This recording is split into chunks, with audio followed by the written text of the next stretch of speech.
কলকাতায় থাকে 4 বন্ধু। ভালো করে শুনবেন, কজন বন্ধু? 4 জন বন্ধু আনন্দ খুঁজতে যাচ্ছে। বলছে আমার এই ভালো লাগছে না, খুব আনন্দ চাই, খুব এনজয় করব, এবং সেই কারণে অনেক দিন ধরে টাকা জোগাড় করেছে। টাকা জমিয়ে জমিয়ে জমিয়ে জমিয়ে অনেক কষ্টে ভিসা পেয়েছে আমেরিকা যাবার, এবং 4 বন্ধু আমেরিকা গেছে। 4 বন্ধু আমেরিকা যাবার পর নিউ ইয়র্ক যে নগর আছে, সেই নগরের একটা বড় হোটেলে গিয়ে উঠেছে। তারা কি খোঁজ করতে এসেছে? কি চায়? আনন্দ থাকবে। এবং সেই গগনচুম্বী অট্টালিকা, যেখানে 100 তলায় উপরে থেকেছে, সব থেকে উপরে থাকবো, সব থেকে ভালো জিনিস দেখবো, এত টাকা খরচা করে এসেছে যখন, একদম কোনো কিছুতে কম যাতে না হয়। তো 100 তলায় একটা ফ্ল্যাট নিয়েছে। সে ফ্ল্যাট নিয়ে সেখানে 4 জন আছে। সকালবেলা ঘুরতে বেরিয়েছে, সাইড ট্যুর, বিভিন্ন জায়গায় ঘুরতে বেরিয়েছে। রাত্রেবেলা যখন ফিরে এসেছে দেখছে যেটা আমেরিকাতে হবার কথা নয় সেটা হয়ে গেছে। কি? লোডশেডিং। আর কত তলায় ফ্ল্যাট নিয়েছে? বোঝা যাচ্ছে কি? লিফট চলবে না আর। এবং মুহূর্তের মধ্যে তাদের মাথার মধ্যে একটা সন্দেহ হলো, তাহলে কি হবে? আমার তো অবস্থা খুব খারাপ হয়ে যাবে, আমাদের খুব দুঃখ হবে, কষ্ট হবে, আনন্দ করতে গিয়ে নিরানন্দের মধ্যে পড়ে গেলাম, তো কি করা যাবে? তখন ওরা নিজেরা ঠিক করলো যে 100 তলায় তো উঠতে হবে, কারণ আমরা এত ক্লান্ত, অবশ্রান্ত, এবং খাবার দাবার সব উপরেই রয়েছে। বোঝা যাচ্ছে কি? আপনারা কোথায় আছেন এখন? নিউ ইয়র্কে, ঠিক আছে?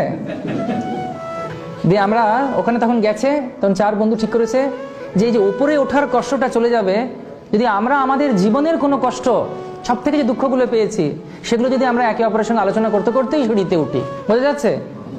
তাহলে সেই দুঃখ যখন আলোচনা করব, কারণ প্রত্যেক মানুষ ভাবে কি তার গল্পটা সব থেকে বেশি দুঃখের। এটা একটা আশ্চর্য ব্যাপার। আমার মতো দুঃখ কেউ পায়নি, এটা একটা ঘটনা, সবাই ভাবে তাই। তো প্রথম বন্ধু গল্প শুরু করলো সিঁড়ি দিয়ে উঠতে উঠতে, আমার জীবনে যা হয়েছে কি আর বলবো বলে বলা শুরু করলো। সেগুলো আমরা ভেতরে যাব না কি বলেছিল, কারণ আমাদের সময় কম আছে।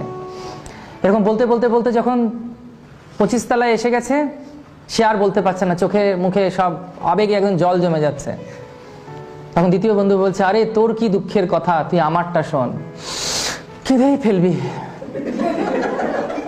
তখন বলছে ঠিক তাই, তাহলে শুরু কর দেখি। দ্বিতীয় ব্যক্তি শুরু করলো। তো 25 তলা থেকে আবার ওরা উঠতে উঠতে উঠতে উঠতে 50-60 তলায় চলে এসেছে। 60 তলায় যখন চলে এসেছে, তখন তৃতীয় ব্যক্তি বলছে, তোমাদের এই দুঃখের কথা দুঃখই নয়, আমার যে দুঃখের কথা শুনবে তোমরা এখানেই অজ্ঞান হয়ে পড়ে যাবে। জরিফ বাবা, তো সাংঘাতিক দুঃখের ব্যাপার। তখন বলা শুরু করেছে, বলার আগে নিজেই কেঁদে ফেলেছে।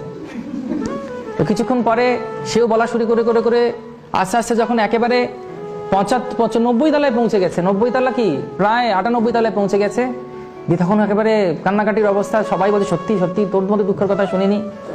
তখন যে চতুর্থ ব্যক্তি যে বাকি ছিল, সে বলছে আমার দুঃখের কথা তোমাদের শুনে লাভ নেই। তখন বলছে যে না না, এটা কেমন করে হবে?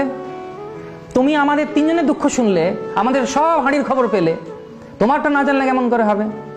তখন বলছে দেখো, আমার দুঃখের কথা তোমরা যদি শোনো, তোমাদের কিন্তু সত্যিই খুব কষ্ট হবে, তোমরা কিন্তু সহ্য করতে পারবে না। বলছে না, আমরা শুনবো, বলো। বলছে আমাদের ঘরের চাবিটা 1 তলায় ফেলে চলে এসেছে।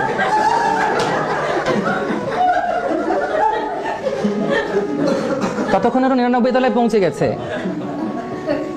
এবং সঙ্গে সঙ্গে যে বাকি যে 3 জন ছিল ওখানে ধপধপ ধপধপ করে বসে পড়েছে। কেন আমি এই গল্পটি বললাম, কেন এই আলোচনাটা করলাম? কারণ প্রত্যেক ব্যক্তির, মানুষের এখন অবস্থা কিন্তু এই আনন্দের খোঁজ করতে গিয়ে চাবি হারিয়ে যাওয়ার মতো। জড়জগতে প্রত্যেকে কিন্তু এই আনন্দ খোঁজার জন্য যাচ্ছে, কিন্তু সবার ওই যে আনন্দের চাবিটা 1 তলায় পড়ে আছে।